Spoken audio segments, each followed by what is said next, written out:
कौन हो तुम?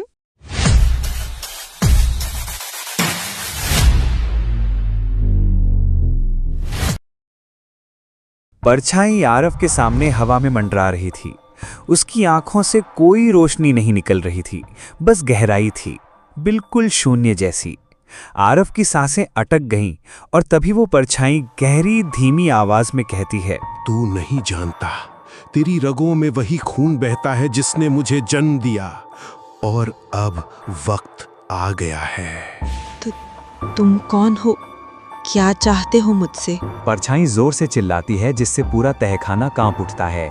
दीवारों पर बनी दरारें और गहरी हो जाती हैं। मेरा नाम आविर्भाव है। इस हवेली की हर ईंट ने मेरी कराह सुनी है। तेरे परदादा ने मुझे बांध दिया था, मेरी रूह को कैद कर लिया इस हवेली में, सिर्फ अपनी जान बचाने के लिए। एक युवा साधु सा दिखने वाला व्यक्ति, आरव का परदादा, एक अजीब अनुष्ठान कर रहा है। सामने वही परछाई हवा में कैद है। इस छाया का जन्म इंसान के लोभ से हुआ है। इसे सिर्फ उसी खून से बांधा जा सकता है जिसने इसे पैदा किया, और अब मैं ही उसे रोकूंगा। आरव को सब समझ आ गया था। उसकी रगों में वही खून दौड़ रहा था जो इस छाया को फिर से कैद कर सकता था। अगर मेरा खून ही तुम्हें बांध सकता है तो मैं वही करूंगा जो मेरे परदादा ने किया था। मैं तुम्हें दोबारा कैद करूंगा। तू सोचता है ये आसान होगा? उस दिन मैं कमजोर था, आज नहीं। आज अगर तूने कोशिश की तो तेरी आत्मा तक मुझे सौंपनी होगी। तहखाने की दीवारों पर बनी अजीब आकृतियां अपने आप चमकने लगती हैं।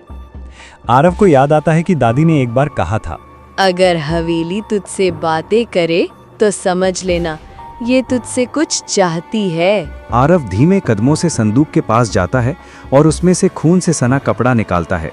तभी उसे एहसास होता है कि कपड़े पर वही निशान हैं जो दीवारों पर चमक रहे हैं।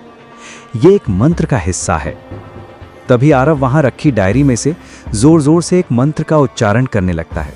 असतो मा सद्गमय, तमसो मा ज्योतिर्गमय, मृत्युर्मा अमृतम गमय। असतो मा सद्गमय, तमसो मा ज्योतिर्गमय, मृत्युर्मा अमृतम गमय। असतो मा सद्गमय, तमसो मा ज्योतिर्गमय, मृत्युर्मा अमृतम गमय। जैसे ही मंत्र की गूंज बढ़ती है, हवेली कांपने लगती है। परछाई चीख उठती है और उसकी आकृति अस्थिर होने लगती है। नहीं, ये नहीं हो सकता। ये मंत्र, ये तो उसी का है, उसी का जो मुझे कैद कर गया था। आरव मंत्र पढ़ता रहता है। तभी हवेली की जमीन फटने लगती है और परछाई उसमें खिंचने लगती है। असतो मा सद्गमय, तमसो मा ज्योतिर्गमय, मृत्युर्मा अमृतम गमय। और कुछ ही देर बाद परछाई जमीन में समा जाती है और हवेली एकदम शांत हो जाती है। अचानक सब कुछ शांत हो जाता है। हवेली की दीवारों पर लगे निशान गायब हो जाते हैं। दरवाजा धीरे से खुलता है और आरव बाहर निकलता है, बिल्कुल शांत, लेकिन भीतर कुछ बदल गया था। अगली सुबह सूरज की पहली किरण हवेली पर पड़ती है। आरव बाहर खड़ा है, हाथ में वही डायरी है। पीछे हवेली की टूटी फूटी दीवारें अब किसी राज को नहीं छुपा रहीं। आरव खुद ही मुस्कुराते हुए कहता है, अब मैं समझा दादी ने क्यों कहा था सब कुछ यहीं से शुरू हुआ था। शायद अब सब कुछ यहीं खत्म भी हुआ है।